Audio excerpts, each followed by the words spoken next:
ଏକାଦଶ ସ୍କନ୍ଦ ପ୍ରଥମ ଅଧ୍ୟାୟ।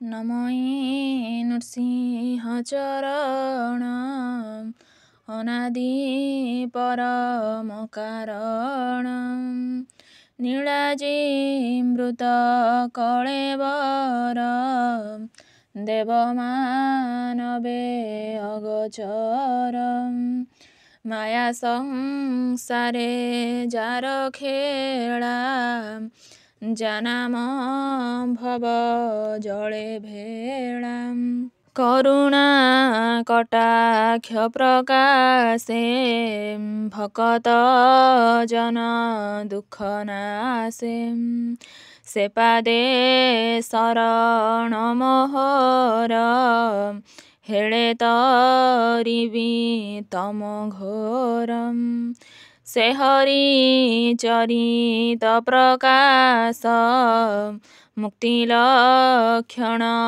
ଏକାଦଶ ଏ ଭାଗବତ ଧର୍ମ କଥା ହେଳେ ଖଣ୍ଡଇ ଭବ ବ୍ୟଥା ନାରଦ ବସୁଦେବ ବାଣୀ ନିମିରାଜନେ ନବମୁନି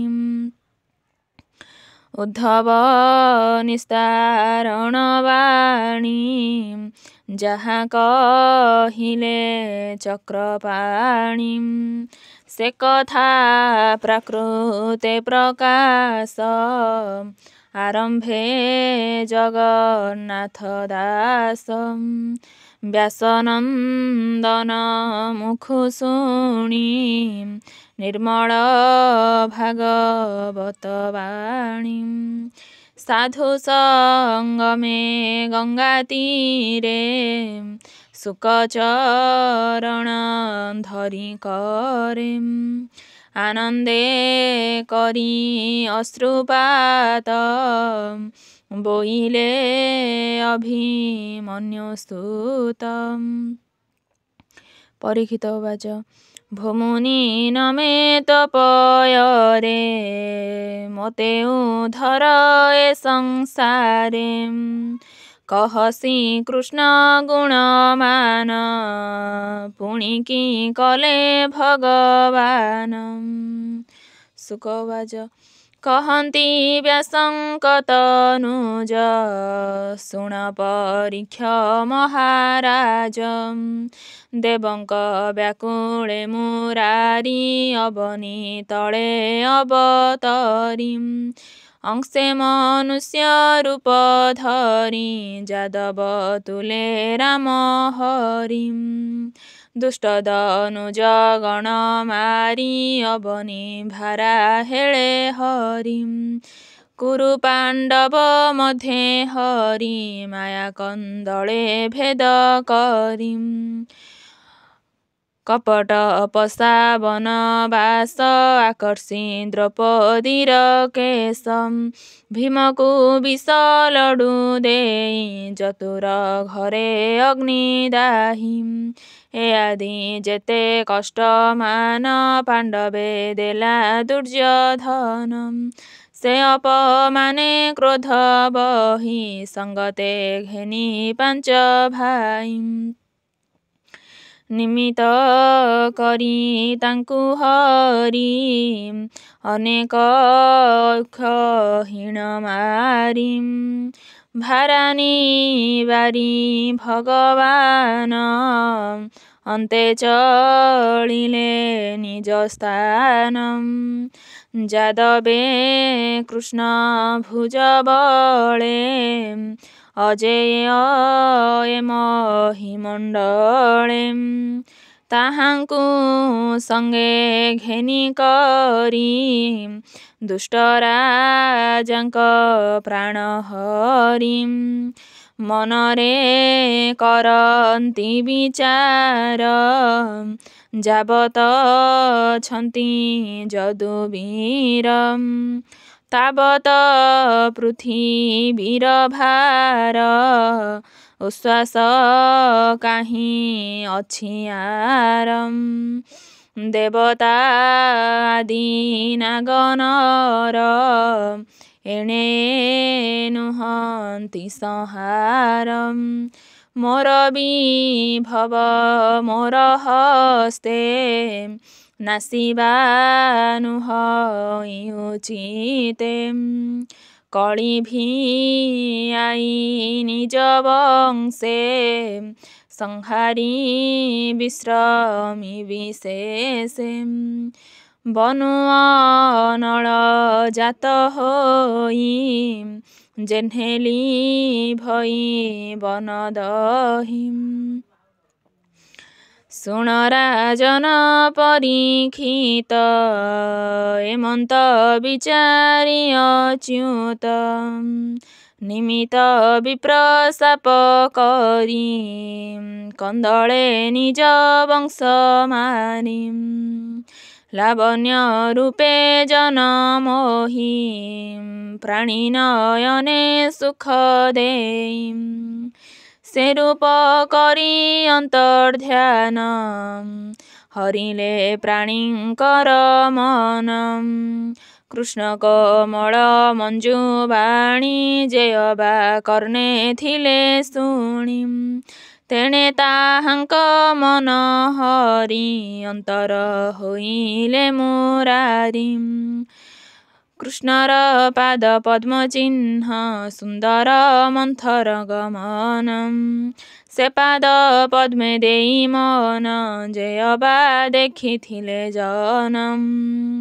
ସେ ରୂପେ ତାଙ୍କ ମନ ହରି ନିଜ ଭୁବନେ ବିଜେ କରି। କୃଷ୍ଣର ଯଶ ଗୁଣ ଯେତେ ସଂସାରେ ଶୁଣି ଗୁଣି ଚିତେ। ପ୍ରାଣୀ ହୋଇବେ ଭବୁ ପାର ଏମନ୍ତ ମହିମା ଯାହାର।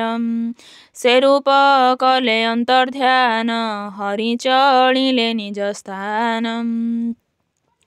ଶୁକ ଚରଣ ତଳେ ପଡ଼ି କହେ ପରୀକ୍ଷ କର ଯୋଡ଼ି। ପରୀକ୍ଷିତ ବାଚ ଅଖଣ୍ଡ ନିଜ ବଂଶ କୋପେ କିମ୍ବା ହରିଲେ ବିପ୍ରଶାପେ। ଯେ ଯଦୁ ବଂଶ ମହିତଳେ କ୍ଷୟ ନୁହନ୍ତି ରିପୁ ବଳେ।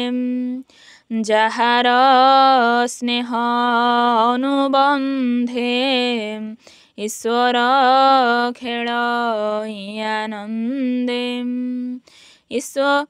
ଯାଦବେ ବିପ୍ର ଗୁରୁ ପାଦେ ସେବନ୍ତି ବେଦ ବିଧିବାଦେ। ସେ ବ୍ରହ୍ମ ସାପ ନରହରି ହେଳେ ପାରଇ ଆନ କରି। ସର୍ବ ସମ୍ପଦ ନିଜ ପୁରୀ ମାୟାର ବଳେ ଭେଦ କରି। କିମ୍ପା ଗୋବିନ୍ଦ ସଂହାରିଲେ ନିଜ ଭୁବନେ ବିଜେ କଲେ। ଯାଦବେ ଏକ ଆତ୍ମା ହୋଇ କିମ୍ପା କନ୍ଦଳ କଲେ ସେହି। କି ସାପ କିୟ ବା କାରଣ ଏ ସର୍ବ ମୋହର ପ୍ରସନ। ଭୋମୁନି କହ ତୋ ସମନେ ଏମନ୍ତ ରାଜାର ବଚନେ। ବୋଲନ୍ତି ବ୍ୟାସ ମୁନି ସୁତ ଶୁଣ ହୋ କୃଷ୍ଣର ଚରିତ। ଜନମୋହନ ମାୟାଧର ପ୍ରକାଶୀ ନର କଳେବର। ନାନା ବିଚିତ୍ର କର୍ମ କରି କନ୍ଦଳେ ନିଜ ବଂଶ ମାରି। କାହାର ସାଧ୍ୟ ଏବେ ଭାର ଶୁଣ ସୁମନେ ନୃପବର। କଳି କଳୁଷ ନିବାରଣ ସଂସାରେ ସ୍ଥାପି ଯଶ ଗୁଣ। ଏବେ ଗୋବିନ୍ଦ କଲେ ଯେତେ କହିବା ଶୁଣ ଏକ ଚିତେ ଯାଦବ ବଂଶ ନାଶ ଅର୍ଥେ ଗୋବିନ୍ଦ ବିଚାରିଲେ ଯେ ଚିତେ ବିପ୍ରେ ଯେ ଥିଲେ ନିଜ ଦେଶେ କୃଷ୍ଣର ଦର୍ଶନ ଆସେ ବିଶ୍ୱାମିତ୍ରଙ୍କୁ ଆଗ କରି ଅସିତ କର୍ଣ୍ଣ ବ୍ରହ୍ମଚାରୀ ବଶିଷ୍ଠ ନାରଦ ବିଶେଷୀ ଭୃଗୁ ଅଙ୍ଗିରା ଅତ୍ରି ଋଷି ଦୁର୍ବାସା କଶ୍ୟପଙ୍କୁ ଘେନି ଶ୍ରୀବାମ ଦେବ ମହାମୁନି ଶ୍ରମେ ଚାଲନ୍ତି ବନ ପଥେ ମିଳିଲେ ପିଣ୍ଡାରକ ତୀର୍ଥେ ଏଣେ ଯେ କୃଷ୍ଣର କୁମରେ ଆନନ୍ଦେ ସମୁଦ୍ରର ତୀରେ ସକଳେ ଏକ ସ୍ଥାନେ ମିଳି ରଙ୍ଗେ କରନ୍ତି ନାନା କେଳି ଶାମ୍ବଙ୍କୁ ନାରୀ ବେଶ କରି ଅନେକ ଅଳଙ୍କାର ଭରି ପ୍ରସର୍ବ ଗର୍ଭ ପ୍ରାୟ କରି ଉଦରେ ଲୌହ ପାତ୍ର ଭରି ଚାଲଇ ଚରଣ ମନ୍ଥରେ ଶ୍ରମେ ଘୁମିତ କଳେବରେ ମୁନିଙ୍କି ଦେଖି ଲଜ୍ଜା ପାଇ ଅନ୍ତରେ ଅଧୋମୁଖ ହୋଇ ରହିଲା ଲତା ଅଭ୍ୟନ୍ତରେ ହେମନ୍ତେ କୃଷ୍ଣର କୁମରେ ମୁନିଙ୍କ ପାଶେ ଯାଇ ଧୀରେ କର ଅଞ୍ଜଳି ଦେଇ ଶିରେ କୋମଳ ମଧୁର ବଚନେ ବୋଲନ୍ତି ଶୁଣ ବିପ୍ରଜନେ ଯାଦବ କୁଳ ବଧୂ ଏହି ଅନେକ ଦିନୁ ଗର୍ଭ ବହି ପ୍ରସବ ନହେ କି କାରଣେ ପୁଛିଲୁ ତୁମ୍ଭର ଚରଣେ ଚଳି ନ ପାରେ ଶ୍ରମ ଭାଗେ ଲଜ୍ଜା ଲାଜେ ନ କହେ ତୁମ୍ଭ ଆଗେ ତୁମ୍ଭେ ସର୍ବଜ୍ଞ ମୁନିବର କି ଅଛି ଗର୍ଭରେ ହାର ପୁତ୍ର ଦୁହିତା କିବା ଜାତ ମାୟା ନ କରି କହ ସତ ଶୁଣି ସେ କପଟ ବଚନ କୋପେ ବୋଲନ୍ତି ମୁନିଜନ ଏ ନାରୀ ଗର୍ଭବାସବାଣୀ ଆମ୍ଭେ ଜାଣିଲୁ ପରିମାଣୀ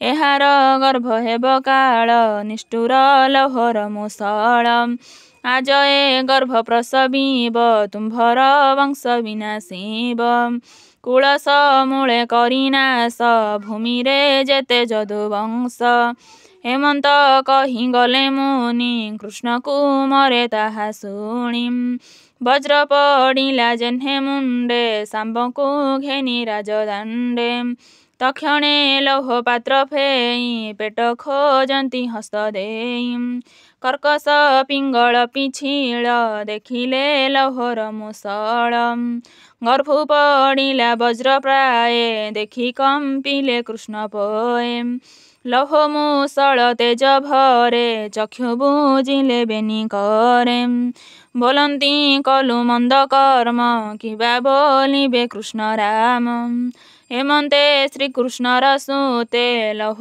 ମୂଷକ ଘେନି ହସ୍ତେ ଉଗ୍ରସେନର ସଭା ତଳେ ମିଳିଲେ ହୃଦୟ ବ୍ୟାକୁଳେ ଲୌହ ମୂଷଳ ତଳେ ଥୋଇ ବୋଲନ୍ତି ସଭା ମୁଖ ଚାହିଁ ଆମ୍ଭେ ଯେ କ୍ରୀଡ଼ା କୌତୁକେ ଖେଳନ୍ତେ ତୀର୍ଥ ପିଣ୍ଡାରକେ ଶାମ୍ବଙ୍କୁ ନାରୀ ବେଶ କରି ଉଦରେ ଲୌହ ପାତ୍ର ଭରି ମୁନିଙ୍କି ପଚାରିଲୁ ଭାବେ ଗର୍ଭ ପ୍ରସବ ପ୍ରସ୍ତାବେ ଶୁଣି କୋପିଲେ ମୁନିଜନ ବନଗହନ ପଥ ଶ୍ରମ ବୋଇଲେ ଗର୍ଭେ ଅଛି କାଳ ନିଷ୍ଠୁର ଲୌହର ମୁଷଳ ଭୂମିରେ ଯଦୁ ବଂଶ ଯେତେ ଲୌହେ ମରିବେ ସମସ୍ତେ ନିର୍ମଳ କରି ଯଦୁ କୂଳ ଏ ଜାତ ଲୌହର ମୁଷଳ तक्षणे गर्भ फेई देखी भय बुझिलु बेनी आखि एमन्ते कही सभा मध्ये कुमरे बसिले विषादे शुणी सकल गुरुजने कहि दुःखद बदने निष्ठुर ब्रह्म कोपानल दहई भुवन मण्डल अन्यथा के ताहा करिब ब्रह्मा शङ्कर वासुदेव शुणी विषाद सभा जन तदनु नस्फुरे वचन ता देखि राजा उग्रसेन भृत्यଙ୍କୁ बोलन्ति वचन एलोह गिरि शिखे नेई घस समुद्र जल देई निशेष करी लोह घस जेमन्ते न रही शेष तक्षणे राजा आज्ञा पाई मुसळ घेनी बेगे जाई पर्वते समुद्रर कूले लोह घसिले भुज बळे घसन्ते लोह चूर्ण शिळे पडई समुद्र उल्लोळे अनेक दिन घसी रोसे अळप रहे अवशेषे अङ्गुळी छिडी घर सणे निष्ठुरे निशेष करणे नपारी पकाइले जळे घोर गभीर मीन मेळे लोह पडन्ते घोर पाणी आहार प्राय ताहा मणि मीन गिळिला अति बेगे से मीन मत्स्य गण सङ्गे चरन्ते समुद्रर जल जले पडिला रात्र काल धिबरे मीन नेई एका जारा सबरे देला देखा मीन काटन्ते तार घरे लोह देखिला ता उदरे कर्कश पिङ्गळ प्रचण्ड जलई जेह्ने मारतण्ड देखि सबर तोष होई नाराज फळ कला नेई बाणर मुने तीक्ष्ण फळ तेजेकि गञ्जई अनळ जे लोह चूर्ण पडी जळे भासिला समुद्र उल्लोळे तीरे भागन्ते लोह चूर्ण जन्मिला एरकार वन तीक्ष्ण त्रिशर शेष भावे जेणे जादवे नाश जीवे से काल रूपी भगवान जाणई सकल विधान खेलई मायामय कल्पे से प्रभु डरे ब्रह्म सापे कुल विनाश हेतु करी अबनी भारा हेळे हरि निज भुवने अवधान निर्लपे प्रभु भगवान बोलई दास जगन्नाथ श्री एकादश भागवत जाह्नवी तीरे राजा आगे सुख कहिले साधु संगे पुराण भागवत वाणी सुजने तर एहा शुणी इति श्रीमद्भागवते महापुराणे पारमहंस्ये संहितायां एकादश स्कन्धे प्रथम अध्याय। जय जगन्नाथ।